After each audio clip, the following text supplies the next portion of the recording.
ถ้าบนอาจสงเต็มก็เอาเก้าอี้นะเก้าอี้ที่เขาคุมไว้เนี่ยเอามานั่ง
มันพระนี่เราในใส่บาตรเนนน้อยเนาะใส่บาตรเพลนใหม่เนาะใส่บาตรผ้าใหม่ใส่บาตรเน้นใหม่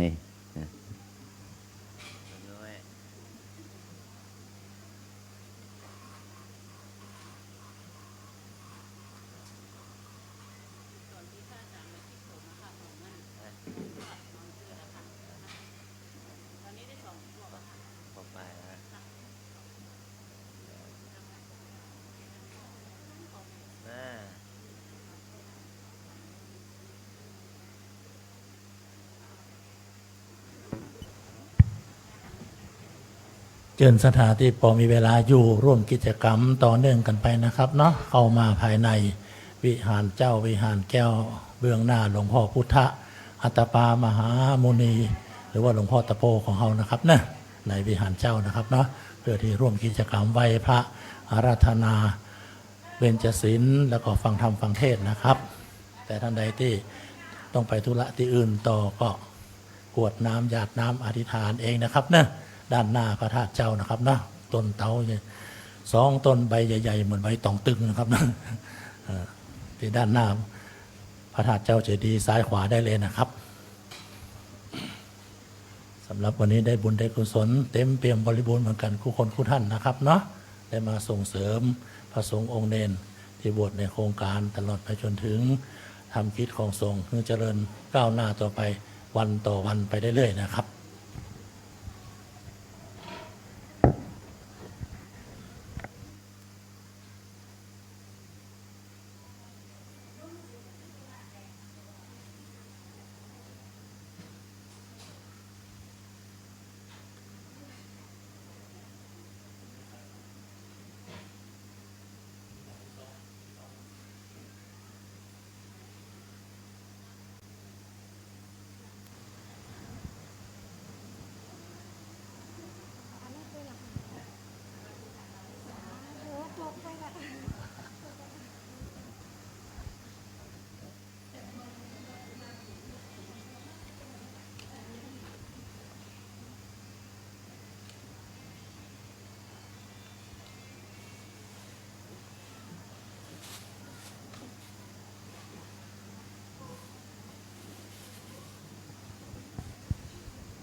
ครับใส่ได้เลยครับใส่ได้เลยใส่ได้เลย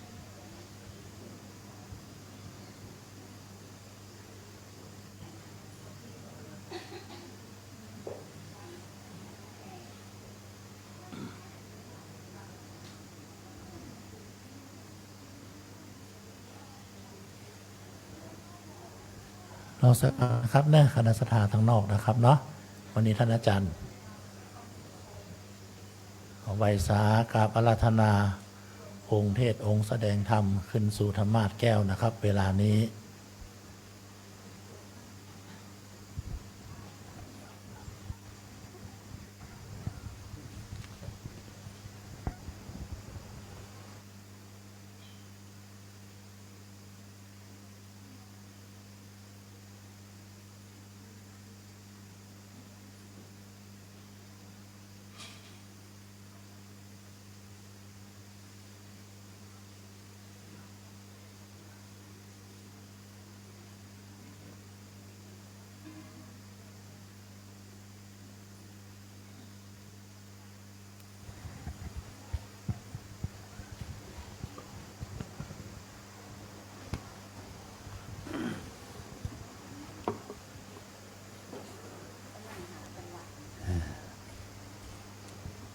เดี๋ยวอาจารย์จะไป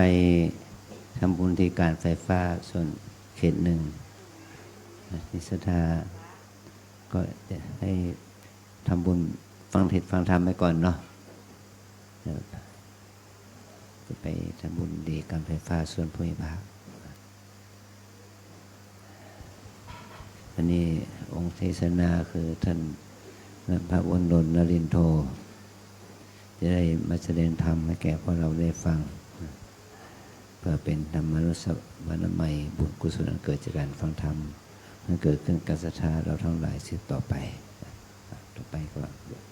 เข้าสู่การเจิญศรัทธากราบเจ้าคุณอาจารย์นะครับนะใครได้เจ้าคุณอาจารย์จะไปแล้วนะครับเนอะ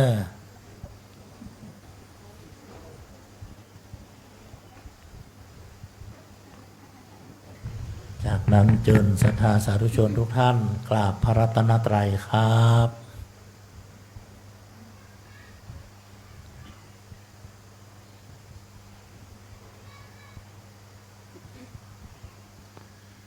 อิมินาสการเนะ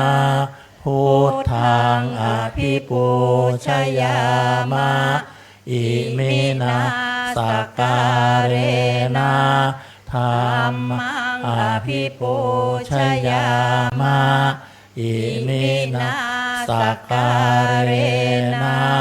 สังฆังอภิปูชยามะอะระหังสัมมาสัมพุทโธภะคะวา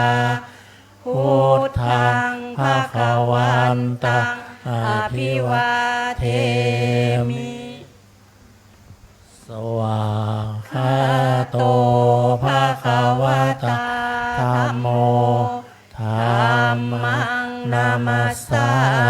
มิสุปฏิปันโนภะคะวะโตสาวกสังโฆสังฆังนามามิ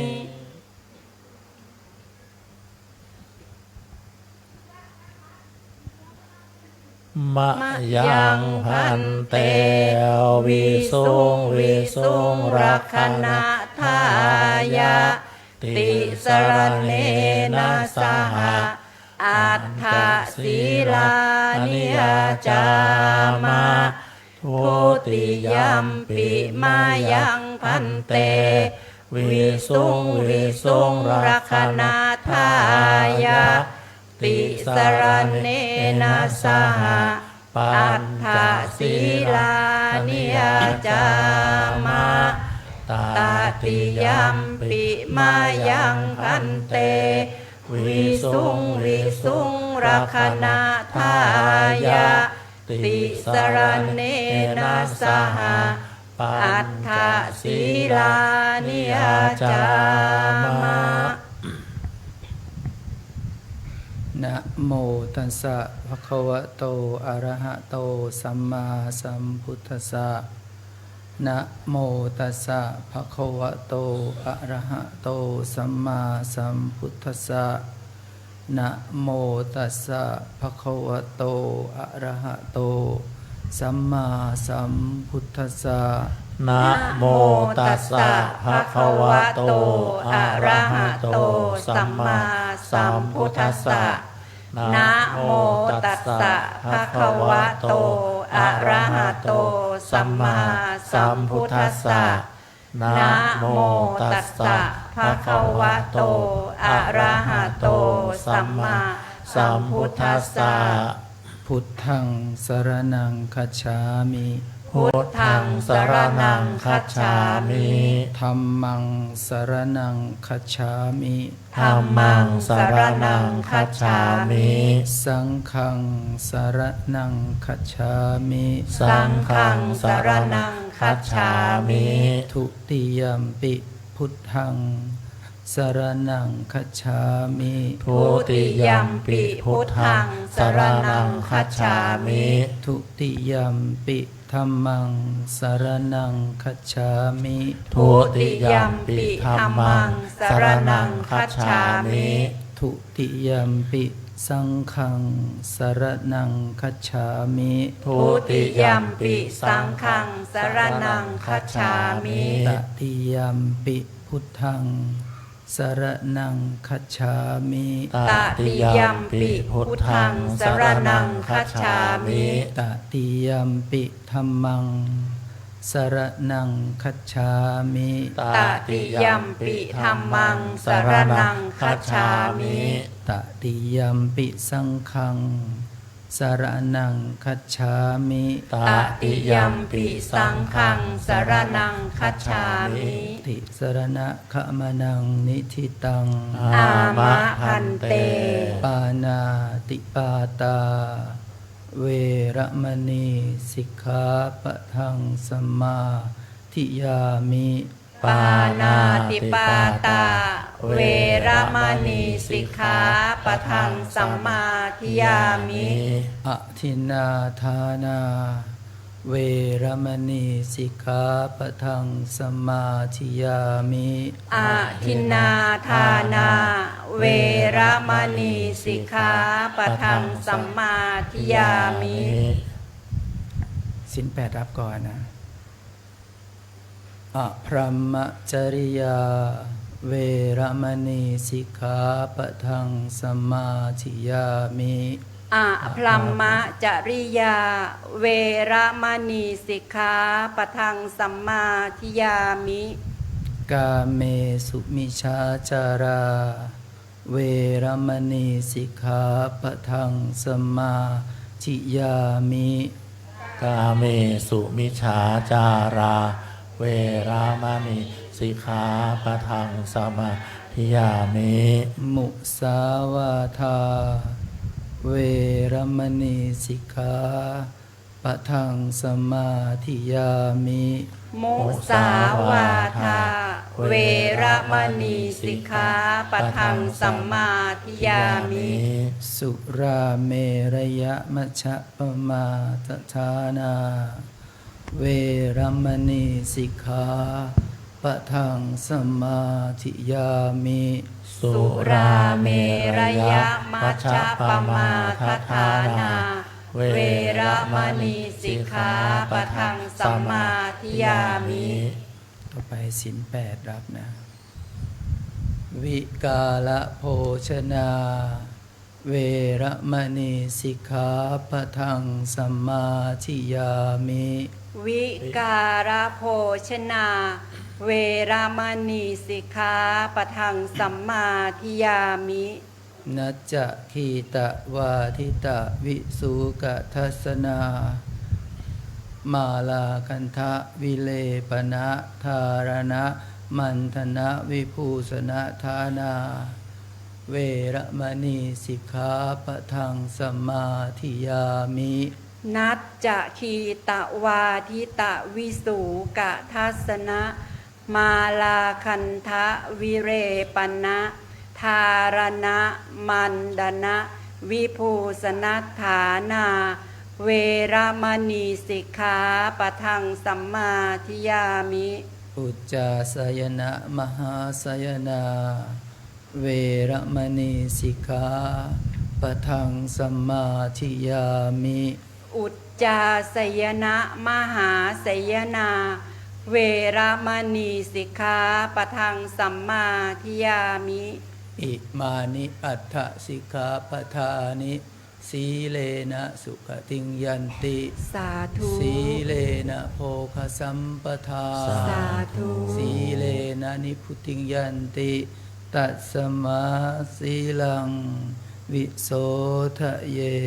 อามะพันเต วันนี้ถ้าจะเลิกงามยามดีนะสตังค์ปิวมาหาหลายเตื้อเลย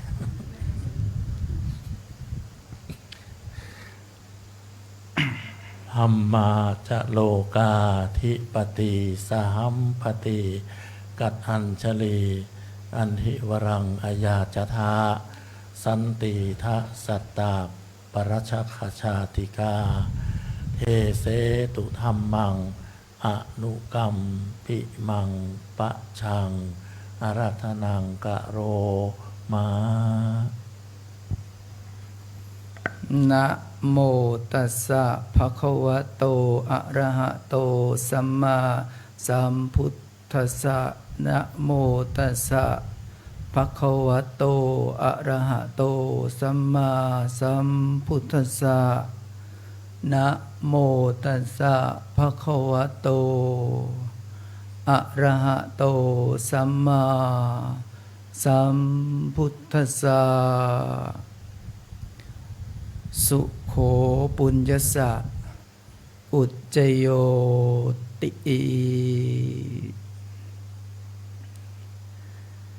ณบัดนี้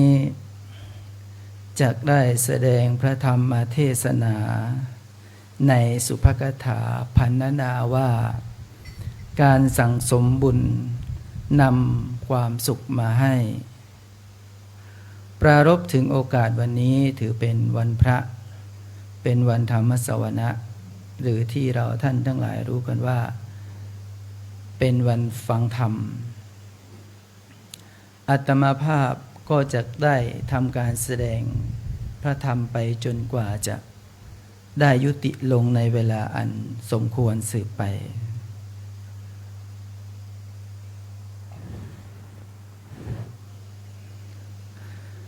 และขอโอกาสพระเดชพระคุณพระ ภาวนาธรรมาภิรัตน์พระวิปัสสนาจารย์ เจ้าอาวาสวัดร่ำเปิงตะโปธาราม เจ้าคณะอำเภอเมืองเชียงใหม่ ผู้เป็นอธิบดีสงฆ์ในสังฆมณฑลแห่งนี้ ตลอดถึงพระเทรานุเทระสามเณรแม่ชีโยคีและผู้ปฏิบัติธรรมทุกท่าน แล้วก็ขอความเจริญในศีลในธรรมจงบังเกิดขึ้นแก่บรรดาคณะสัตยาญาติโยมทุกท่าน ก็ให้ทุกท่านนั้นนั่งตามสบายนะ เพื่อที่จะได้ให้จิตใจสงบนะให้นั่งตามสบาย เพราะว่าถ้านั่งกายไม่สบายใจก็จะไม่สงบนะท่านทั้งหลายเพราะว่าฉะนั้นเมื่อกายของเรานั้นตั้งอยู่ให้มีความสบายกายสบายใจใจก็จะได้สงบไม่กระวนกระวายแต่ก็ต้องดำรงไว้ซึ่งสตินะเราจะต้องมีสติในการที่จำรง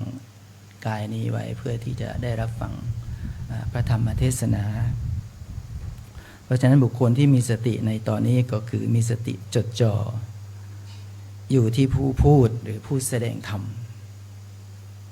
ก็คือตั้งใจฟังนั่นเองนะศรัทธาญาติโยมทั้งหลายนี่ก็เป็นโอกาสพิเศษในวันนี้นะมีทั้งโยคีผู้ปฏิบัติธรรมแล้วก็สามเณรด้วยวันนี้สามเณรไม่ได้มาฟังก็ถือเป็นว่าพระ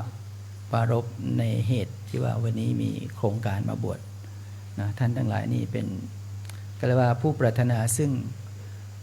การหาความสุข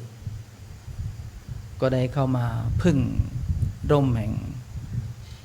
ธรรมแห่งองค์พระบรมศาสดาพอเข้ามาสู่ร่มกาสาวพัสแต่ก็ว่าพูดกันง่ายๆนะก็คือที่เราเข้าใจก็คือมาอาศัยบุญผ้าเหลืองบุญผ้าขาวที่พวกเรานั้นได้เปลี่ยนสถานะจากข้างนอกนะเข้ามาวัดมาว่าก็มาบวชเนรก็มาสวมชุด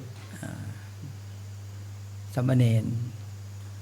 แล้วก็พวกเราเข้ามาก็ใส่ชุดขาวก็เพื่อที่จะเข้าสู่ร่มเงาแห่งพระพุทธศาสนาจากที่คณะศรัทธาญาติโยมทั้งหลายนั้นอยู่บ้านก็ถือศีล 5มาที่นี่ก็ต้องมาถือศีล 8ศีล 10เพื่ออะไรทุกท่านการมาทำอย่างนี้ก็เพราะว่าเพื่อที่จะยกจิตของตัวท่านเองนั้นขึ้นสู่ที่สูงคำว่า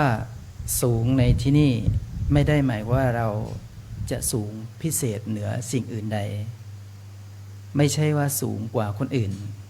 แต่คำว่าสูงขึ้นก็คือให้พ้นจากความทุกข์นั่นเองเพราะว่าอุปมาความทุกข์เนี่ยมันเป็นเหมือนของต่ำนะโยมถ้าเราเปรียบเทียบง่ายๆคือความต่ำทำให้เราไม่สามารถที่จะขึ้นที่สูงได้คือถูกยึดโยงเอาไว้เพราะฉะนั้นถ้าจิตใจมีความสุขสงบขึ้นจิตใจของเราก็จะสูงขึ้นถ้าสูงขึ้นชั่วคู่ชั่วยามบางครั้งก็จะต่ำลงไปอีกเขาเรียกว่าสุขดิบนะหรือทุกข์คละเคล้ากันไปนั่นก็คือพวกเราก็ยังเวียนว่ายอยู่ในนี้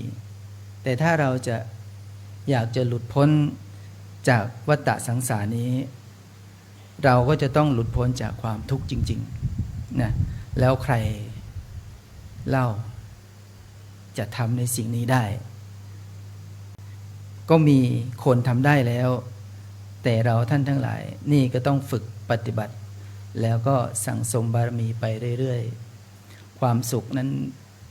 ศรัทธาญาติโยมทั้งหลายถือเป็นอริยทรัพย์นะเป็นอริยทรัพย์คำว่าอริยทรัพย์ก็คือทรัพย์ที่มีค่ามากมายเป็นอริยทรัพย์คือเป็นสมบัติที่ยิ่งใหญ่กว่าสมบัติมาตรฐานที่เขาเรียกว่ามนุษย์สมบัติที่พูดถึงก็คือทิพยสมบัติสมบัติที่มองไม่เห็นแต่พวกเรานั้นสัมผัสได้ด้วยอาการปิติจาก ความสุขความชื่นมื่นในสภาวะของจิตใจอาตมาภาพได้มีโอกาสถามสามเณรที่ตอนนั้นก็ยังเป็นโยคีนะเขาบอกว่าถามเขาว่ามาบวชทำไมบางคนก็ตอบว่าสนุกดี คือความสนุกของโยคีเด็กๆตอนนั้นก็คือความสุขที่เขามีความปิติบุญที่เกิดจากใจเขาในที่จะได้รู้สึกว่าเขาจะได้มาบวชนะบางคนก็บอกว่ามาเอาบุญให้พ่อให้แม่บางคนก็บอกว่ามาเรียนรู้เรื่องสติสมาธิและปัญญานั่นคือนิยามความรู้สึกเล็กๆน้อยๆของเด็กที่เขามีความคิดอยากจะเข้ามาในสถานที่ที่เป็นคำว่าศึกษาปัญญาเนาะอันนั้นคือความสุขสิก็มีโอกาสได้สัมภาษณ์ความรู้สึกการเปิดใจในเบื้องต้นที่เด็กๆนั้นมีความปรารถนาเข้ามาในบวรพระพุทธศาสนาเป็นองค์ความรู้ที่เด็กๆนั้นเขาแสดงออกมาให้พวกเราทั้งหลายนั้นได้ฟังได้เห็นทาง Facebook เพราะฉะนั้นการที่เรามีโครงการบวชสามเณรภาคฤดูร้อนเนี่ยก็ถือว่าเรากำลังจะมอบอริยทรัพย์ให้กับพวกเขานะเป็นอริยทรัพย์ที่เกิดขึ้นที่พวกเขาจะได้รับอาจจะไม่ใช่เงินทองแต่มันเป็นทรัพย์ที่เขาจะต้องพึงประพฤติปฏิบัติจากความรู้ให้เกิดสติปัญญาของเขาศรัทธาญาติโยมทั้งหลายสมัยพุทธกาล พระพุทธศาสนาคือองค์พระบรมศาสดาก่อนที่จะเสด็จออกบวชนั้นพระองค์ก็มี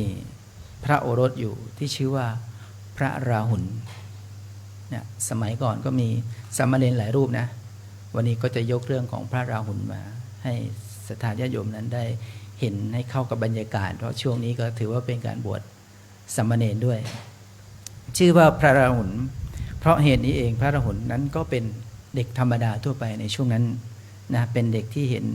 บิดาหรือพ่อของท่านเองนะบวชแล้วเป็นพระพุทธเจ้าแล้วก็มีคือพระองค์นั้นมีเชื้อสายเป็นกษัตริย์เป็นพระที่มีเชื้อสายจากเพียบพร้อมไปด้วยอริยทรัพย์มีทรัพย์มากก็คือความเพียบพร้อมราหุลก็มีความพร้อมก็อยากจะขอทรัพย์จากพ่อนะคือเรื่องของเรื่องคือเมื่อแม่ก็บอกกับราหุลว่าพ่อของลูกเนี่ยมีทรัพย์มากมีทรัพย์สมบัติมากถ้าอยากจะได้อะไรก็ให้ไปขอเอาที่พ่อผู้เป็นแม่ก็ได้บอกกับพระราหุลอย่างนี้โดยความที่เป็นเด็กนะโยมก็ไปขอทรัพย์จากพระพุทธองค์ว่าท่านแม่บอกให้มาขอก็บอกว่าเสด็จพ่อหรือท่านพ่อเนี่ยมีทรัพย์มากมีทรัพย์เยอะผู้เป็นลูกก็คือพระราหุลนี่ก็อยากได้ก็จึงไปขอด้วยความเป็นเด็กนะเป็นเด็กที่ใส่ซื่อในการที่ว่าเมื่อมารดาแนะนำให้ไปก็ไปเพราะงั้นโดยที่พระองค์ก็ตอบโดยไม่ขัดข้องนะก็แสดงความรักความเอ็นดูต่อลูกก็ตอบก็ยกให้ทันทีแล้วท่านก็บอกว่าเรามีและเราก็จะให้ทรัพย์ที่มีค่าแก่เจ้าตามความหมายทั่วไปก็จะต้องได้อะไรถ้าพวกเราทุกคนพอลูกมาขอก็จะให้อริยทรัพย์ที่เป็นสมบัติมาตรฐานก็คือแก้วแหวนเงินทองแต่ที่ไหนได้พระพุทธองค์กลับให้พระอรหันต์มาบวชเป็นสามเณรซะงั้น เพราะว่าการที่พระองค์มีทรัพย์สมบัติแต่ทำไมพระพุทธองค์ถึงให้ราหุลนั้นมาบวชเป็นสามเณรเพราะว่าอะไรรู้ไหมเพราะสิ่งที่พระองค์จะให้นี่ก็คือให้หนทางแห่งความสว่างแก่ชีวิตนะหนทางแห่งความสงบที่จะได้พบกับความสุขได้เพราะนี่เมื่อเรามีความสงบความสุขก็จะเกิดขึ้นโดยอัตโนมัตินี่คืออริยทรัพย์ที่พระพุทธองค์นั้นทรงให้แก่ลูกตนเองวันนี้ เราจะเห็นว่าอุปถัมภ์ทั้งหลายทั้งเจ้าภาพที่มาอุปถัมภ์ในโครงการครั้งนี้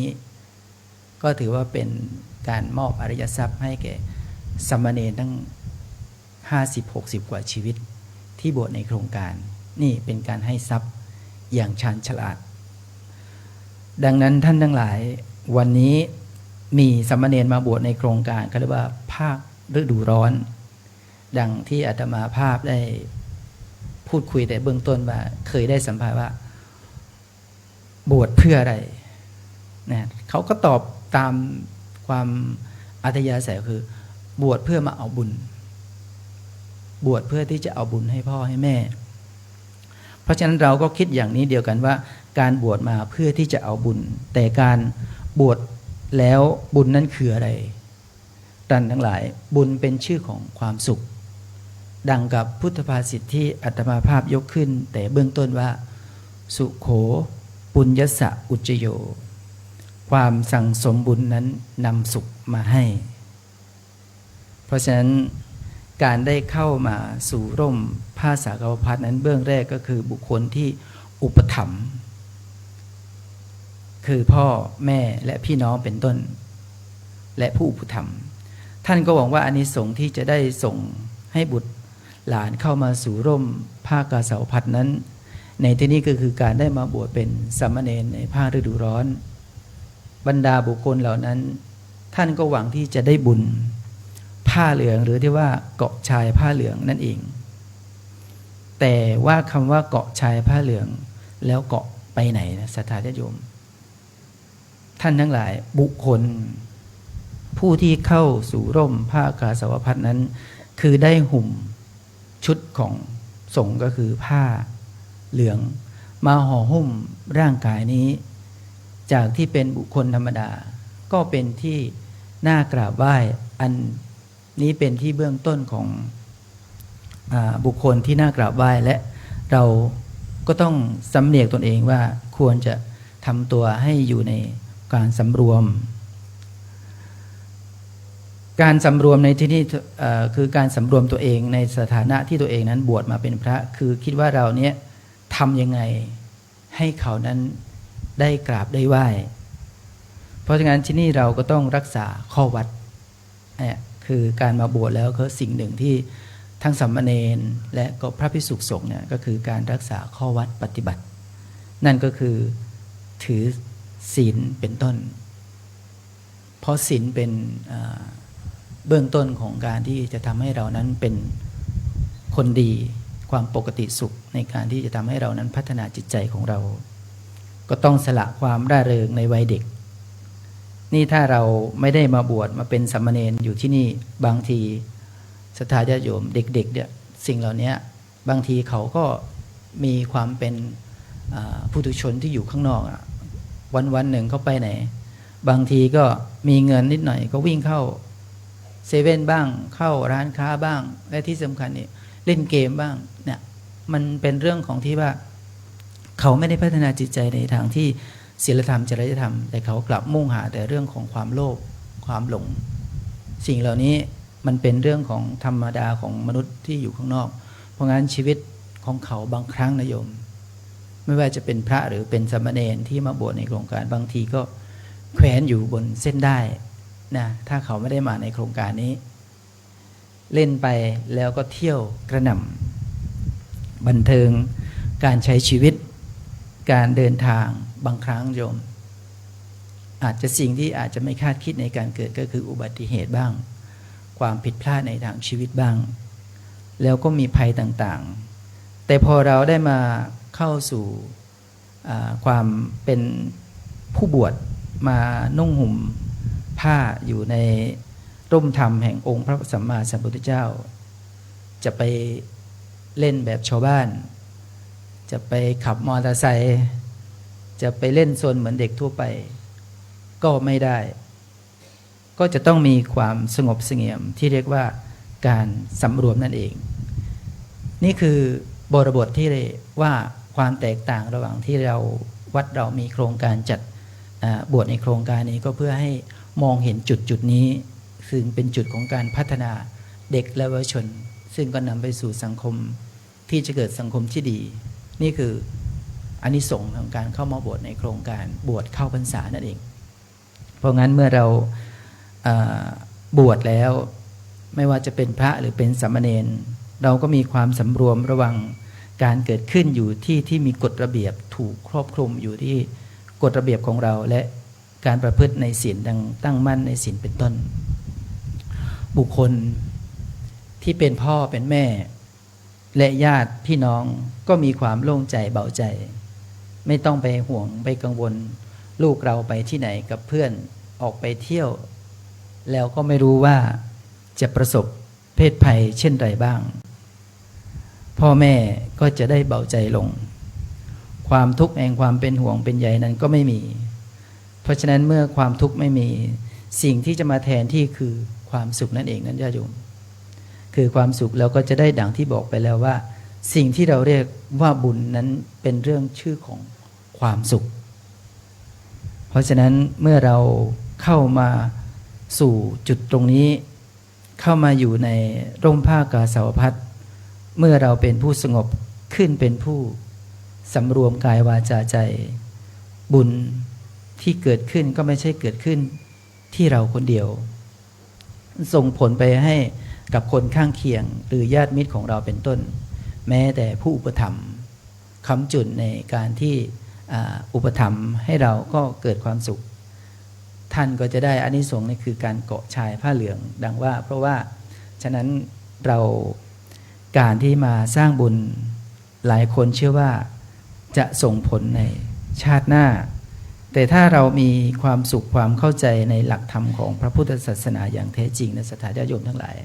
ดังที่อาตมาภาพบอกว่าเพียงแค่ปลงผมนะศรัทธาญาติโยมทั้งหลายเพียงแค่ปลงผมชีวิตก็เปลี่ยนได้ปลงผมชีวิตก็เปลี่ยน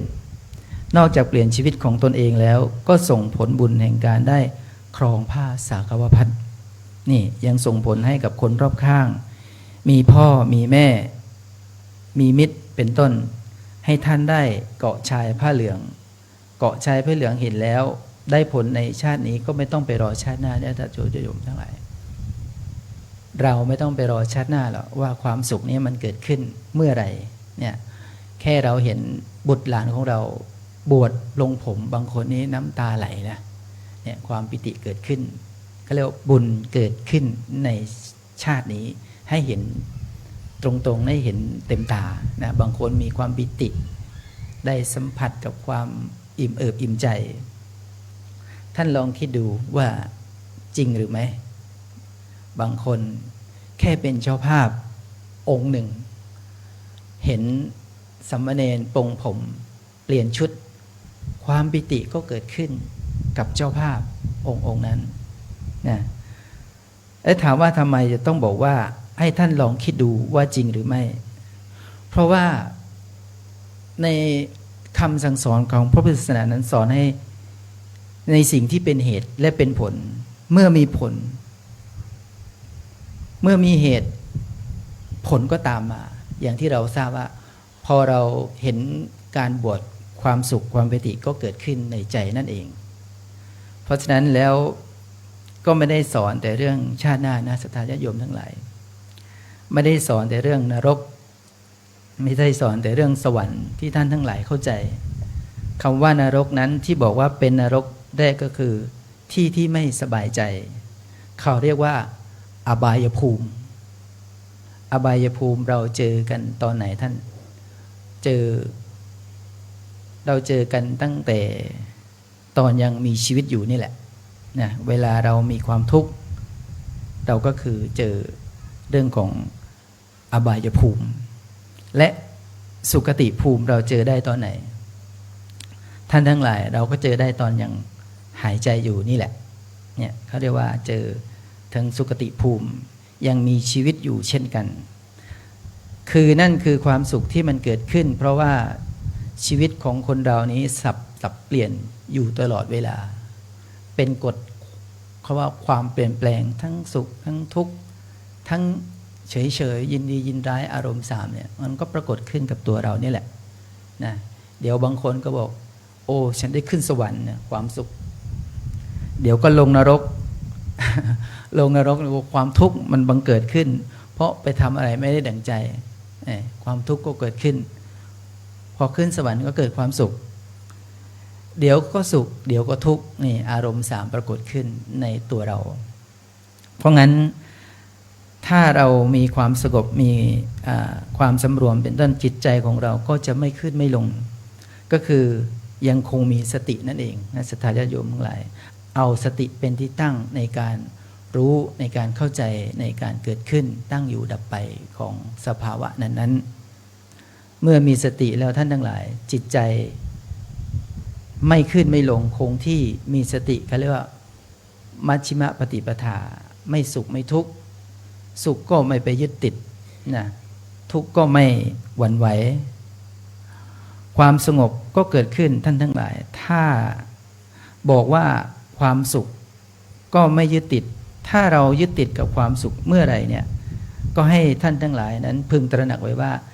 สิ่งที่มันอยู่ตรงข้ามกำลังจะเกิดขึ้นนะความสุขเกิดขึ้นชั่วครั้งชั่วคราวบางครั้งเพราะว่าความสุขนั้นดับไปบางทีความทุกข์ก็บังเกิดขึ้นพอความทุกข์บังเกิดขึ้นบางครั้งดับไปความเฉยชามันก็ปรากฏขึ้นนี่มันเป็นธรรมชาติของสภาวะจิตใจของคนเราคือเมื่อมันมีความสุขเกิดขึ้นความทุกข์ก็จะตามมาในที่สุดแต่เมื่อไรที่เรามีความทุกข์ก็ให้เรานั้นมีสติกำหนดรู้ว่าสิ่งตรงข้ามยังรอเราอยู่คือเมื่อมีความทุกข์เกิดขึ้นให้เราทำจิตใจให้สงบนะพอมีความทุกข์เนี่ยเราจะไปกระวนกระวายอย่าไปมองว่ามันเป็นเรื่องที่จะแก้ไขไม่ได้ก็ขอให้เราวางใจนะทำจิตใจให้สงบเป็นต้นเดี๋ยวความทุกข์นั้นมันก็จะจางหายไปเองสิ่งตรงข้ามอย่างที่บอกว่าพอความทุกข์ดับความสุขก็บังเกิดขึ้นมาหาจิตใจของเรานี่คือกฎธรรมชาติที่เกิดขึ้นนะให้เราตระหนักไว้เสมอว่าสิ่งทั้งหลายเกิดขึ้นไม่มีสิ่งไหนที่จะไม่เปลี่ยนแปลงธรรมชาติยังไงก็คือธรรมชาติเมื่อเกิดขึ้นก็ต้องดับลงไปเป็นเรื่องของความเป็นธรรมชาติเป็นปกติเพราะฉะนั้นชีวิตของคนเราศรัทธาญาติโยมทั้งหลายก็เป็นเช่นนี้กันทุกคนนะไม่ได้เกิดขึ้นกับคนใดคนหนึ่งพวกเราทั้งหลายที่นั่งอยู่ที่นี่ก็เป็นเช่นนั้นเช่นเดียวกันท่านทั้งหลายไม่มีใครสุขไปตลอดและไม่มีใครที่จะทุกข์ไปตลอดเช่นกันเพราะฉะนั้นท่านทั้งหลายการเข้ามาสู่วัดหรือแม้แต่สามเณรที่เข้ามาบวชมาสู่การห่มผ้าสากวพัดนี้หรือแม้แต่สามเณรที่ได้มาบวชหรือพระภิกษุสงฆ์ได้มาบวชในโครงการช่วงนี้ที่ว่าช่วงภาคฤดูร้อนเป็นเพียงระยะสั้นๆก็จริงนอกจากเป็นการสั่งสมบุญที่ท่านคิดท่านเชื่อกันแล้วก็ยังเป็นการต่อลมหายใจของพระพุทธศาสนาเช่นเดียวกันซึ่งการต่อลมหายใจของพระพุทธศาสนานี้ก็ถือว่ามีอานิสงส์มากนะญาติโยมทั้งหลายถามว่ามีอานิสงส์มากเช่นใดก็คือมีอานิสงส์มากถึงขั้นปิดอบายภูมินี่คืออานิสงส์ของการทำบุญนะญาติโยมทั้งหลายปิดอบายภูมิได้ท่านทั้งหลายคือการได้มาบวชเป็นพระภิกษุสงฆ์หรือการได้มาประพฤติปฏิบัติธรรมได้มาเป็นโยคีผู้ปฏิบัติธรรมผู้ประพฤติธรรมการมารักษาศีลหรือที่ว่าอานิสงส์มีมากถามว่าการได้บวชได้อุปถัมภ์ถือว่าเป็นการอุปถัมภ์ในพระพุทธศาสนาหรือต่ออายุพระพุทธศาสนาก็มีอานิสงส์มากจะรู้ได้อย่างไรท่านทั้งหลายที่อาตมาพูดอย่างนี้ดูบางทีก็อาจจะฟังมันจริงหรือเปล่านะคือบางทีก็เป็นธรรมดาปกติของพวกเรายังมีความเป็นวิกิกิจฉาในความสงสัยนะก็จะขอยกเรื่องราวอีกเรื่องหนึ่งที่ก่อนที่จะจบพระธรรมเทศนาแห่งนี้ก็ ก็คือเมื่อหลังจากที่พระบรมศาสดาเสด็จดับขันปรินิพพานไปมีพระภิกษุสงฆ์แตกแยกจากพระธรรมวินัยนี้ ก็ให้เกิดความสังเวชใจพระองค์ก็คือพระมหากัสสปะเนี่ยท่านก็คิดว่าเราจะต้องทำยังไงให้พระธรรมคำสั่งสอนของพระพุทธศาสนานี้ยังคงอยู่ก็เกิดความคิดร่วมกันว่าเราจะต้องทำสังฆยานางเพื่อให้พระธรรมวินัยนั้นยังอยู่ในพระพุทธศาสนาพระภิกษุในตอนนั้นศรัทธาญาติโยมทั้งหลายมีจำนวน500 รูปล้วนแต่เป็นพระอรหันต์นะโดยประมาณรวมกันในถ้ำนะก็คือการที่มาทำสังฆยานางภิกษุสงฆ์ในครั้งนั้นมี500 รูปท่านทั้งหลายคิดดูว่าจะต้องมีการฉันภัตตาหารวันหนึ่งเท่าไหร่เนี่ยจะต้องมีความเพียบพร้อมทั้งอาหารการกินทั้งที่อยู่ทีนี้พระเจ้าอาชาติศัตรูในครั้งนั้นทรงรับเป็นผู้อุปถัมภ์รับเป็นธุระที่จะเป็นภาระธุระในเรื่องของการดูแลของพระคุณเจ้าที่มารวมกันในทำการก็เรียกว่าในการทำสังฆยานางพระไตรปิฎกในขณะนั้นแล้วพระเจ้าอาชาติศัตรูนี้ท่านนั้นเคยมีกรรมหนักเคยทำร้ายบิดานั่นเองนะก็จะไม่ขอพูดขยายความเรื่องนี้ก็คือให้เรารู้ว่าพระเจ้าอาชาติศัตรูนั้นมีกรรมหนักแต่บอกว่ามีกรรมหนักในเมื่อครั้งที่พระสงฆ์ทั้งนั้นมาทำสังฆยนาพระองค์ก็ได้เป็นอุปถัมภ์ค้ำชูพระพุทธศาสนาโดยการอะไรท่านญาติโยมทั้งหลายก็คือการเลี้ยงดูพระภิกษุสงฆ์เพราะฉะนั้นเมื่อการที่ท่านได้ละไปลงไปก็คือตกนรกสถานเบาตกนรกด้วยอะไรก็คือท่านทั้งหลายก็คือด้วยอานิสงส์ที่ไม่ต้องลงไปถึงอเวจีเพราะว่าการทำร้ายพ่อทำร้ายแม่หรือทำผิดต่อพ่อแม่นั้นถือว่าเป็นโทษหนักและบรรดาท่านทั้งหลายที่มาเป็นโยคีเป็นผู้ปฏิบัติที่นี่ก็ถือว่าได้อานิสงส์คือสามารถที่จะปิดอบายภูมิได้เพราะฉะนั้นพระเจ้าอาชาติศัตรูนี้ก็ไม่ทันได้คือว่าไม่ทันได้รักษาศีลนะโยมแต่ว่าได้ถวายอาหารกับภิกษุแต่ว่าถวายอยู่ก็เรียกว่าไม่นานนะอยู่ประมาณครั้งนั้นก็คือ7 เดือนอยู่กับภิกษุอีก500 รูปท่านถวายอยู่7 เดือนแต่ผลที่ออกมาเนี่ยคือบุคคลที่ทำร้ายพ่อทำร้ายแม่ทำผิดกับพ่อแม่บางทีมันเป็นกรรมหนักเพราะฉะนั้นบุญก็สามารถบรรเทากรรมลงได้ก็จริงอยู่ศรัทธาญาติโยมทั้งหลายบุญวาสนาก็เป็นส่วนบุญบาปก็เป็นส่วนบาปแต่อุปมาเหมือนน้ำในแก้วนะโยมทั้งหลายเหมือนน้ำมีเกลืออยู่ประมาณ3 ช้อนถ้าใส่น้ำลงไปให้เท่ากับจำนวนเกลือก็คือ3 ช้อนบางทีเกลือก็ยังออกรสเค็มอยู่แต่ถ้าเราเอาน้ำลงไปเรื่อยๆแต่เราไม่เติมเกลือเพิ่มลงไปเนี่ยเกลือก็ยังอยู่ในน้ำในแก้ว3 ช้อนนั้นแต่ถ้าน้ำครึ่งแก้วรสเค็มนั้นก็จะบรรเทาลงและเจือจางลงนะก็คือเปรียบว่าบุญกรรมบาปของเราเปรียบเสมือนกับชีวิตคนเราเนี่ยแหละโยมท่านทั้งหลายเราจะทำผิดทำชั่วมาสักเท่าไหร่ถ้าเราระลึกได้สำนึกได้แล้วก็หยุดการกระทำนั้นแล้วก็หมั่นสั่งสมบุญสร้างบารมี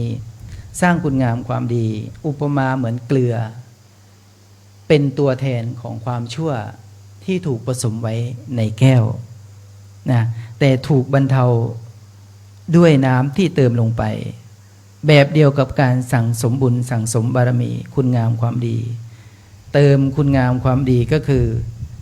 น้ำเปล่าลงไปเรื่อยๆลงไปเรื่อยๆ เกลือ3 ช้อน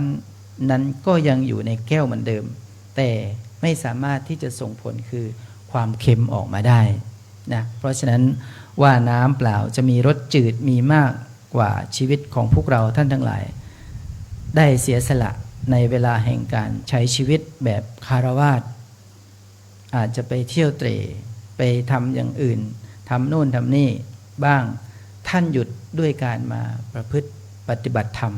มารักษาศีลแล้วก็เติมบุญลงไปทุกๆวันทุกๆวันอกุศลกรรมที่ท่านทำมาก็ไม่ได้ไปไหน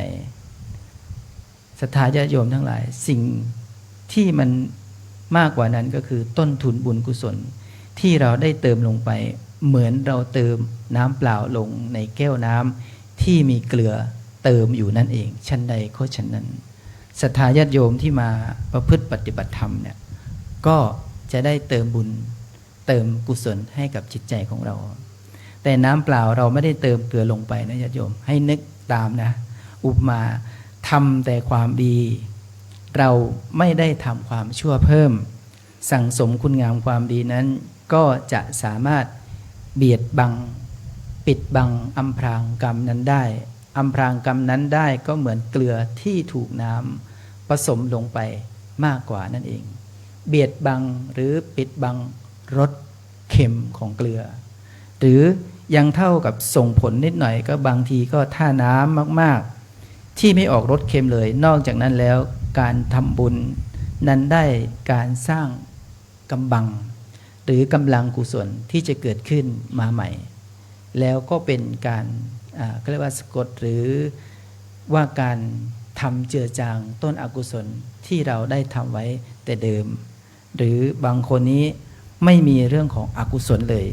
ก็ถือว่าเป็นเรื่องที่โชคดีถือเป็นบุญบารมีของท่านทั้งหลายที่ได้กระทำเพราะฉะนั้นบุญก็ถือเป็นอริยทรัพย์ที่อาตมาภาพเปรียบเปรยเหมือนดังน้ำที่มีเกลือ3 แก้วเรามาเติมทุกวันเกลือจากที่มีความเค็มก็จืดจางชั้นใดก็ชั้นนั้นบุญก็เช่นเดียวกันนะญาติโยมทั้งหลายเรามาที่นี่เรามาสั่งสมบุญสั่งสมกุศลเพื่อให้กรรมหนักกรรมเบานั้นเบาลงเปรียบดังรสจืดของเกลือนั่นเองนะเพราะฉะนั้นบุญที่อาตมาภาพบอกว่าเป็นอริยทรัพย์แล้วก็เป็นเพียงเป็นทิพยสมบัติคุณสมบัติอันเป็นทิพย์ที่เรามองไม่เห็นแต่สัมผัสได้องค์พระบรมศาสดาสัมมาสัมพุทธเจ้าท่านเป็นผู้รู้เป็นผู้ตื่นผู้เบิกบานก็ได้มอบอริยทรัพย์ที่เป็นสมบัติที่ยิ่งใหญ่ให้แก่ลูกชายของท่านคือพระราหุลนั่นเองนะก็คือการให้บรรพชาเป็นสมณเณรดังที่เราเห็นทุกวันเนี่ยเราก็จะได้เห็นว่าสมณเณรนั้นได้รับอริยทรัพย์แต่เขาจะรับมากน้อยแค่ไหนก็นั่นขึ้นอยู่แต่ปัจเจกบุคคลที่เขาจะพึงได้การสั่งสมบุญเพราะฉะนั้นแล้ววันนี้ท่านทั้งหลาย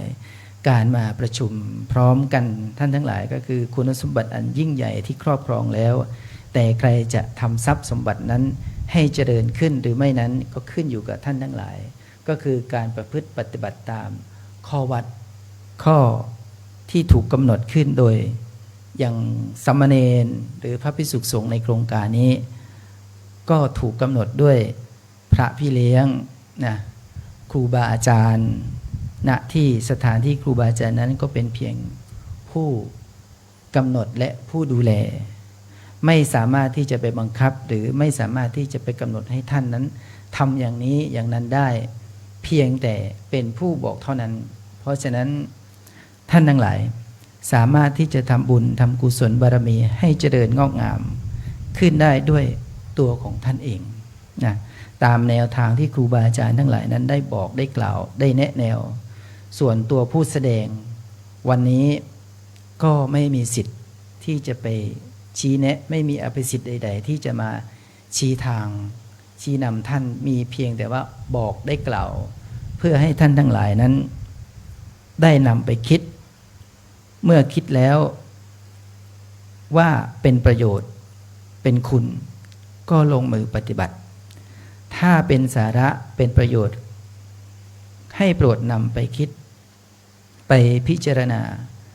ถ้ามองแล้วเป็นทุกข์หรือเป็นโทษก็ให้กองไว้ตรงนั้นเพื่อที่จะไม่ต้องเป็นธุระไม่ต้องไปเป็นภาระในการที่จะคิดจำแนกแยกแยะกันเก็บเกี่ยวเอาแต่สิ่งดีๆสิ่งที่มีประโยชน์ไปใช้การใช้เวลาในการกล่าวธรรมะในเรื่องของการสั่งสมบุญจะนำความสุขมาให้นั้นก็ถือว่าเป็นบุญเป็นเหตุที่มาแห่งความสุขดังที่อาตมาภาพได้ยกมาเป็นนิเคปบทในเบื้องต้นที่ว่าสุขโขปุญญสะอุจโยการสั่งสมบุญนั้นนำสุขมาให้ก็เห็นสมควรแก่เวลาอาตมาภาพก็ได้แสดงพระธรรมเทศนาก็เห็นสมควรแก่เวลารัตนัตยานุภาเวนะรัตนัตยาเตชะสาขออำนาจแห่งคุณพระรัตนตรัยคืออำนาจแห่งพระพุทธพระธรรมพระสงฆ์ก็ขอจงช่วยประสิทธิ์ประสาทพรใดที่ดีพรใดที่ชอบก็ขอให้เกิดกับท่านทั้งหลายขอพรสิ่งใดที่ท่านทั้งหลายหวังและปรารถนานั้นแล้ว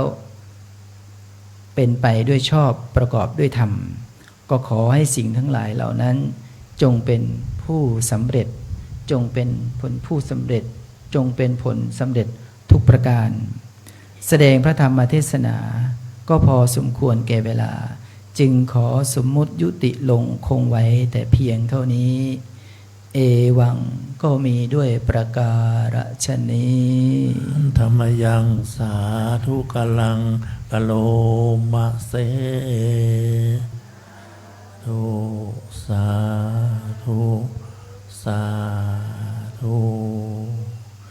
วันนี้คุณแม่จินตนาพุทธโฆษามอบสิทธิ์ถวายกันเทศให้ผมของมอบสิทธิ์ให้ปีวรางคณาโตกันแล้วกันเนาะเจิญปีวรางคณา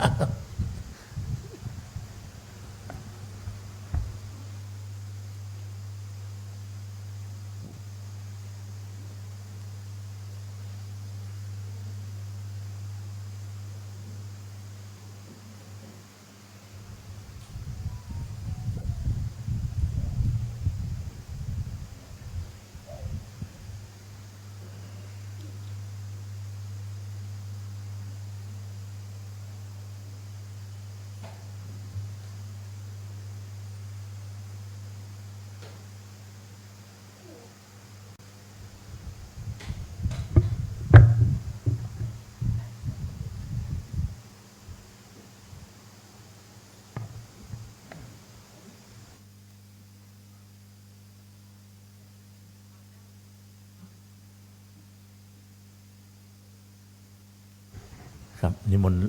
ลงจากธรรมัสได้นะครับ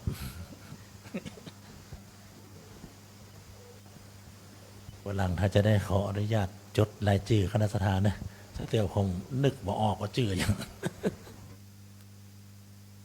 เจิญถวายกันเทศไปเนาะในวันศีลวันพระต่อไปนะครับ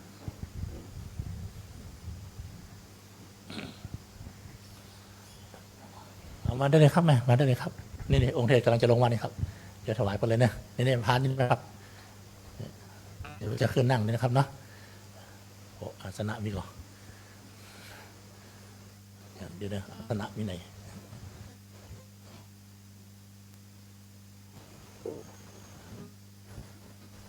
มาเลยครับใส่พานนะครับ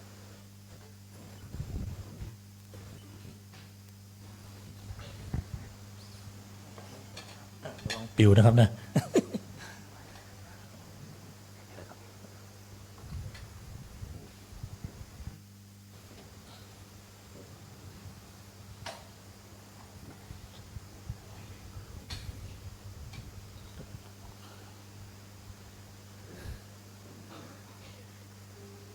อันธรรมยังพุทธัสสะภะคะวะโตปุพพาคณามะกะลังกะโลมะเสนะโมตัสสะภะคะวะโต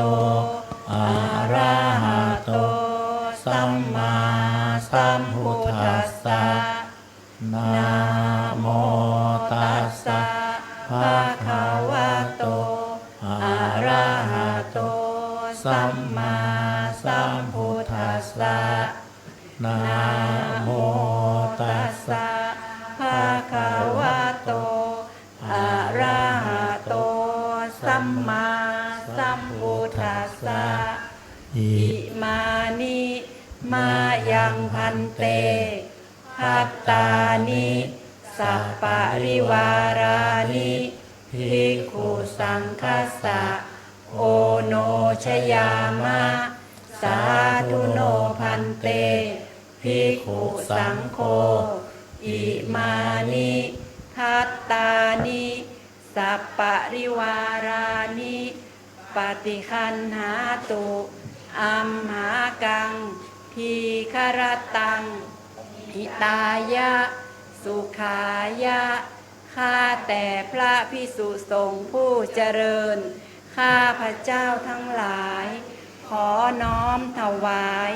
ภัตตาหารกับทั้งบริวารทั้งหลายเหล่านี้แด่พระภิกษุสงฆ์ขอพระภิกษุสงฆ์จงรับภัตตาหารกับทั้งบริวารทั้งหลายเหล่านี้ของข้าพระเจ้าทั้งหลายเพื่อประโยชน์และความสุขแก่ข้าพระเจ้าทั้งหลายมีบิดามารดาเป็นต้นด้วยตลอดกาลนานเทอญ สาธุเตรียมรับพรกันเนาะศรัทธาญาติโยมมีน้ำหยาดก็เตรียมหยาดกันยะถาวาริวหาปุราปาริปุเรนติสาคารังเอวเมวะอิโตทินังเปตานังอุปกัปปติอิชิตังปะชิตังตุมหังขิปะเมวะสมิจตุสัพเพปุเรนตุสังกปาจันโทวนาระโสยถามานิโชติระโสยถาวิวัจจันตุสัพพะโรโควินาศตุมาเตภวัตวันตารายโยสุขีทีขายุโกภวะอภิวาทันสีลิสานิจังบุตธาปัจจายโนจัตตารุธรรมาวัฏันติอายุวันโนสุขังภารังรัตนตยานุภาเวนะรัตนาตยาเตจะสาธุขาโลกพยาเวราโสกาสัตตุจุปัตตวานิกาอันตารายาปิวินาสันตุอะเสสะโตชัยสิทธิทันนังลาภังโสติภาคยังสุขังพลังสิริอายุจะวันโนจะโภคังวุติจะยะสวาสตาวาสาจะอายุจะชีวสิทธิภวันตุเตภวันตุสาภมังคลังรักขันตุสาภเทวตาสาภพุทธานุภาเวนะสัทธาโสทิภวันตุเตภวันตุสัพพมังคลังรักขันตุสัพพเทวตาสัพพธรรมานุภาเวนะสัทธาโสทิภวันตุเตภวันพมังคลังรักขันตุสัพพเทวตาสัพพสังฆานุภาเวนะสัทธาโสทิภาวันตุเต สาธุสาธุสาธุเจริญศรัทธาสาธุชนทุกท่านสงบจิตเจริญภาวนากุศลเวลาสักครู่ครับ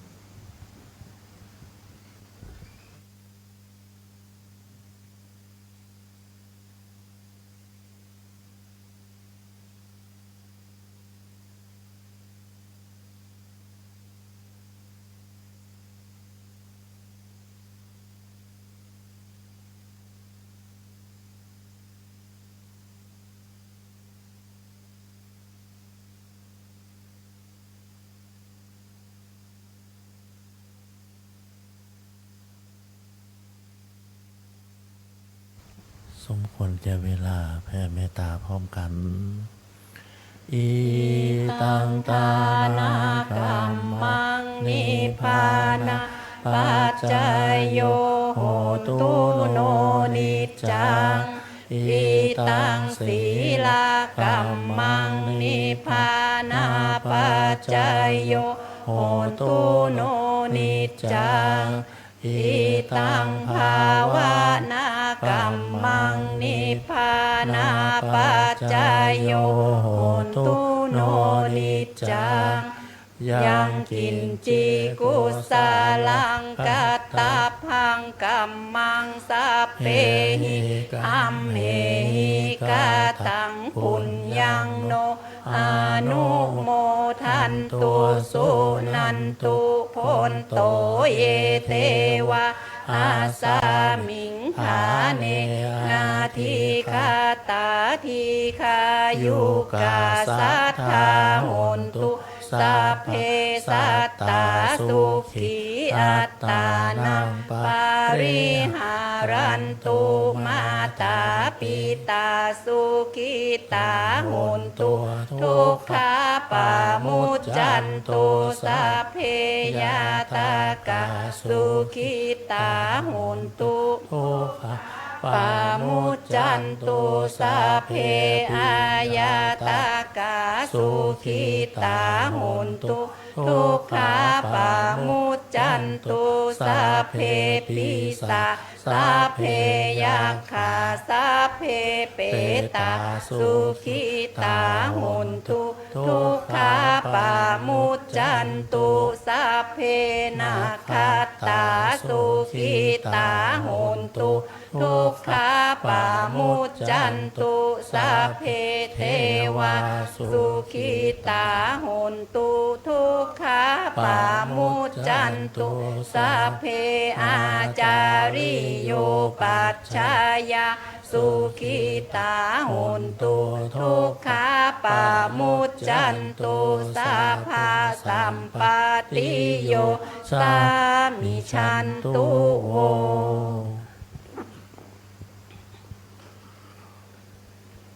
วันตามิพุทธังสัพพะเมวะโตสังฆามาธาเมพันเตวันทามิธัมมังสัพพะเมวะโตสังฆามาธาเมพันเตวันทามิสังฆังสัพพะเมวะโตสังฆามาธาเมพันเตวันทามิการุอุปัชฌาอาจาริเยสัพพะเมวะโตสังฆามาธาเมพันเตวันทามิกัมมัฏฐานังสัพพะเมวะโตสังฆามาธาเมพันเตวันทามิอาราเมพัทธสีมังสัพพะเมวะโตสังฆามาธาเมพันเตวันทามิเจติยังสัพพังสัพพะทานิสุปฏิทิตาสารีราธาตุมหาโพธิงพุทธรูปังสักการังสัทธานาคาโลเกเทวาโลเกพรหมโลเกชมพูทิเปลังกาทิเปสารีราธาตุโยเกสาธาตุโยอาราหันตาธาตุโยเจติยังคันธากุติงจตุราสีติสาหัสเตธรรมขันเทสัพเพสัมปาทาเจติยังอาหังวันตามิสัพพะโส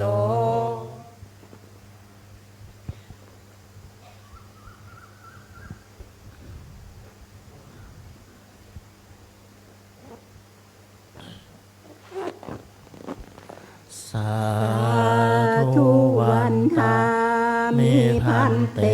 สัพพังอาปาราทังคามาธาเม สามินาอนุโมทิตาพังสามินากาตังปุญญังไมหังทาตาพังสาธุสาธุอนุโมทามิจัตตารโอธรรมาวัฏติอายุวันโนสุขัง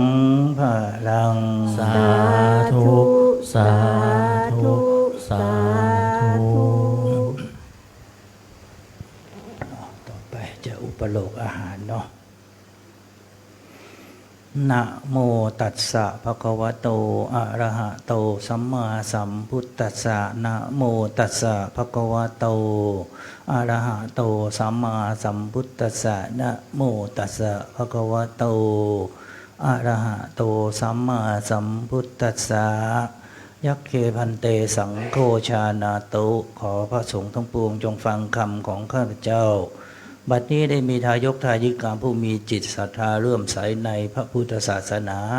ได้พร้อมจิตพร้อมใจน้อมนำมาซึ่งภัตตาหารขนมข้าวหวานพร้อมด้วยของที่เป็นบริวารทั้งหลายมาถวายเป็นสังฆทานแด่พระภิกษุสงฆ์อันว่าสังฆทานนี้ย่อมมีอานิสงส์อันยิ่งใหญ่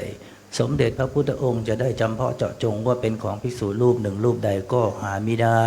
ว่าเป็นของที่ได้แก่สงฆ์ทั่วทั้งสังฆมณฑลสมเด็จพระพุทธองค์ตรัสว่าให้แจกกันตามบรรดาที่มาถึงฉะนั้นบัดนี้ข้าพเจ้าจะสมมุติตนเป็นผู้แจกของสงฆ์พระสงฆ์ทั้งปวงจะเห็นสมควรหรือไม่เห็นสมควรถ้าเห็นว่าไม่เป็นการสมควรแล้วไซขอจงได้ทักท้วงขึ้นในท่ามกลางระหว่างสงฆ์อย่าได้เกรงใจหากเห็นว่าเป็นการสมควรแล้วก็จงเป็นผู้ที่นิ่งอยู่บัดนี้พระสงฆ์ทั้งปวงนิ่งอยู่ข้าพเจ้าจะรู้ได้ว่าเป็นการสมควรแล้วจะได้ทำการแจกของสงฆ์ต่อไปณการบัดนี้อะยังปฐมภาโคมหาเถรสะปาปุนาติส่วนที่หนึ่งย่อมตกถึงแก่พระมหาเถระผู้ใหญ่ที่อยู่เหนือข้าพเจ้าอวเสสาภาคาอัมหากังปาปุนันติส่วนที่เหลือจากพระมหาเถระผู้ใหญ่แล้วย่อมตกถึงแก่ข้าพเจ้าทั้งหลายตามบรรดาที่มาถึงพร้อมกันทุกรูปไปจนถึงพระมชิมพระนวากะและภิกษุณีเหลือจากนั้นให้ตกถึงแก่น้องสมณเณรเหลือจากสมณเณรแล้วให้ตกถึงแก่แม่ชีโยคีอุบาสกอุบาสิกาผู้ที่ถือศีล8ศีล5กันตามลำดับชั้นลงไปส่วนที่เหลือจากนั้นให้ตกถึงแก่ผู้ที่มีส่วนเกี่ยวข้องและช่วยงานในวัดกันทุกคนทุกท่านเศษอาหารที่ทานเหลือหรือตกหล่นลงพื้นปฐพีแล้วบรรดาสรรพสัตว์ทั้งหลายนำไปกินกันเพื่อความอยู่รอดต่อไปโดยไม่เป็นโทษและไม่มีกรรมข้าพเจ้าแจกทานมาในครั้งนี้หากพระสงฆ์ทั้งปวงเห็นว่าถูกต้องตามพระวินัยแล้วก็จงให้ขันธสัญญาณสาธุการขึ้นพร้อมกันทุกรูปด้วยเทินหันนานานิมายังอันเตปัจฉามะพาหุกิจามายังพาหุกระนิยายาสถานิตุมเหการังมัญญทาสาธุพันเตสาธุพันเตสาธุพันเตเชิญกราบพระสงฆ์พร้อมกันนะ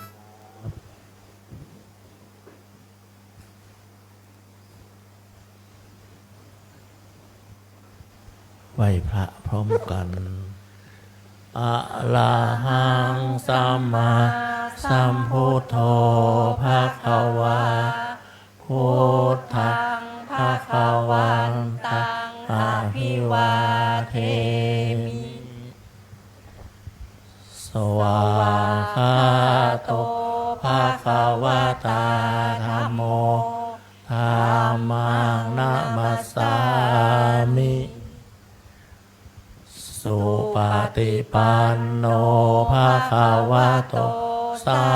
วกสังโฆสังฆังนะมามิ วันนี้เราได้ทำบุญตักบาตรพระสงฆ์องค์เนรจำนวนนับร้อยนะครับจึงถือว่าเป็นบุญยิ่งและบุญใหญ่นะก็ขอให้บุญเหล่านี้เป็นบุญยฤทธิ์ป้องกันภัยอันตรายต่างๆเพื่อมากรรมกายศรัทธาสาธุชนอยู่รอดปลอดภัยอยู่กำจุนพระศาสนาทุกคนทุกท่านเทิน